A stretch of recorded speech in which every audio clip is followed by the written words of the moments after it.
everybody to the Single on Stilettos Show. I'm Suzanne Oshima, and I'm a matchmaker and dating coach at Dream Bachelor and Bachelorette, and I'm also the founder of Single on Stilettos. Today we have on our show Robert Manni, and he's the author of the Guy's Guide to Love, and I'm so excited to have him here today because today we're talking about what women don't know about men. And today we're only going to touch on three things, but they're three big things. But before we jump into that, Robert, I would love for you to tell our audience about you and your novel.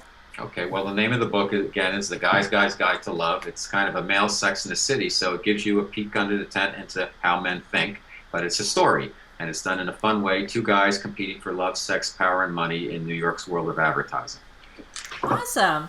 Well, let's jump into this. So I know women don't know a lot of things about men, but I think you give some three key tips about what women don't know about men. And your first tip is men are not that complicated. What do you mean by that? Yeah. Well, it's interesting that women, they seem to know, and one of my inspirations for writing a novel was that women kind of want to know what they know what they hope to know about men. So they're not necessarily getting into guys' heads, but they have this hope that men are a certain way. And a lot of times they're wrong, but the truth is not so bad. And the first thing about is men are not so complicated. Yes, men aren't complicated at all. What you see is what you get. There's not a lot of subtext with guys. They'll usually let you know right off the bat who they are. You'll get a vibe for their confidence level, their sense of humor, and their presence right away. If they're happy about something in a relationship, they usually don't say too much. If they have an issue, they'll let you know. After the issue's been resolved, they'll go on to the next thing. So guys are pretty straightforward, and they're not super complicated. Now, I'm not saying that that's not a put down of men, but that's how we deal with each other also. It's like I watch some of these housewives shows with my wife, and I can't believe all of the skullduggery that's going on and how there's so much subtext and how they talk about all these different things, these bad moves that some of these women make to each other. But guys aren't like that. If somebody pulls something, a guy will usually let them know right away, and something's going to happen, but it's going to get squared away. There's usually not that much hidden resentment and passive-aggressive stuff going on.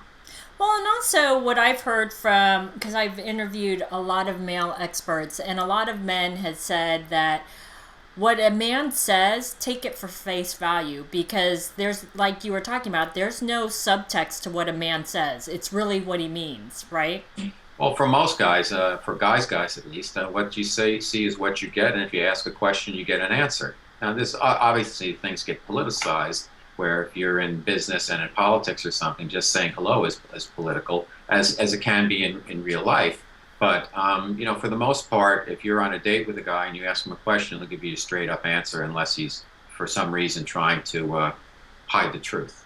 I want to give you an example because I find this one comes up so much, and I need my audience to hear it from a man's point of view, okay? So I'm going to throw this out there. All right. I have a lot of women that will say to me they've gone out with a guy a couple of times, and in the early stages of dating, the guy will say to them, I'm not interested in having a relationship right now. I'm just dating. And women will come back to me and they'll say, but I think he really does want a relationship. That's not what he meant. Can you tell our audience what a man really means when he says that? Because I try to tell them and they don't believe me. Well, I've never said that. I think the reason, though, that guys do say that is that they want to, maybe they're interested and they want to just make sure that things don't move too quickly. But to me, it's not a good thing to say. If you're meeting somebody and you're going out on a date and you say, I'm not interested, I'm just interested in dating, like, what does that mean? I guess it can assuage any concerns that they're not going to move too quickly, that the woman doesn't have to be concerned about getting serious too fast. Right. However, I don't know why a guy personally would say that. I don't know what the benefit is to the relationship. I don't know what the benefit is to the guy except for protection, and I don't know what the benefit is to the woman. Well, sometimes I've heard men say it that we're just coming out of Okay. a long-term relationship or a divorce, and so he's not ready for a relationship, but he wants to get back out there, so he's not really ready for a relationship. Okay, that's you contextualized it, and that makes perfect sense. Right. So they're letting the other person know a little bit about themselves. It's not that they just want to date. It's just Right. they come out of something where maybe they have some bumps and bruises from the past relationship, and they don't want to go there so quickly again. Because as you know, relationships can be there's the pain and the pleasure, and that's part of the magic. Right, Well, exactly. sure, hopefully. Exactly. Okay, so your second tip is men don't pay attention. Well, we Yeah. knew that. Right, exactly. So men pay attention to themselves, and they're usually in their own little world for whatever reason. Like as a creative person, I'm thinking all the time about creative stuff. I'm thinking about my podcast. I'm thinking about my book. I'm thinking about screenplay. I'm thinking about ideas, and I'm off in another land. I know a lot of guys are like that. They're consumed with their work or whatever, and so a lot of times they don't pay attention to the relationship details as much as a woman might do. I think one way that a guy can overcome that is to always ask. Make sure every day he asks his relationship partner, "How was your day?" At least start there. Right, Because but again, my audience is female, so if a guy that she's dating isn't doing that, what can she do to get him to do that? I think she can start by asking him, "How was your day?" and just wait to see if he reciprocates, and ask him pointed questions in a casual way about different aspects of his life. And if he Mm-hmm. doesn't kind of pick up, get with the program, then I think there is pause for concern, because you want a guy to pay attention to you. Now, he's not necessarily going to pay attention to the details as much, but you want to start to nurture and foster in him some type of concern about the fine points of the relationship. And that means taking care of you emotionally, as well as physically, as well as in any other way that seems appropriate. Right, exactly. Okay, so now your third tip, and I love this one because I tell women this all the time, is men can't read your mind. They are not mind readers, ladies. So, Robert, tell our audience about this. And that goes back to the not paying attention and not being that complicated. One is not being that complicated. If a guy has a problem, he'll usually with the relationship, he'll usually bring it up, and then you get an answer, and he gets an answer. He might agree or disagree, but he's not going to belabor it and talk it through. It'll be like, all right, I know her answer. In terms of paying attention, we realize that that's an issue, that guys are kind of off in their own world. So the aspect that men can't read your mind. They assume, like most people assume, that other people feel the same way or think the same way they do. And we all do that in life. So guy's going to think that a woman thinks the same way as they do, but that's not necessarily true. Right. So a woman could be carrying around an issue that she may feel that she has brought up in her own, around the bend way, or maybe not directly, that's important to the relationship, and the guy might not have a clue. I was in a live-in relationship for a number of years, and when it ended, I was kind of blindsided, and I didn't realize what was wrong. And it turned out to be a good thing, because I've been much happier afterwards, because I wasn't that happy. I Right. didn't know why, but I didn't take the time to figure out why. But I think she took all of her time figuring out why she was unhappy, and she let me know, and I had no idea.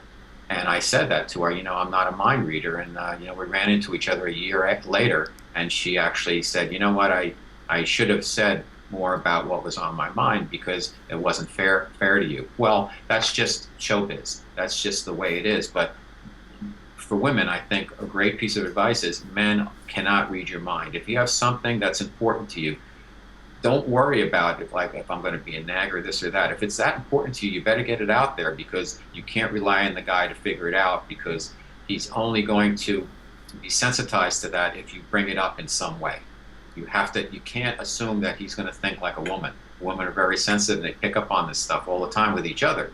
And guys are just not that way with each other either. I don't see my buddy and say, hey, you look like you're in a bad mood today. I figure, whatever. You want a beer? That's just how we are with each other. If a guy has a problem, he'll tell the other guy, says, hey, I want to talk to you about something. And then you listen, because that's a big deal. But otherwise, we're not gonna know, because we don't show our cards that way.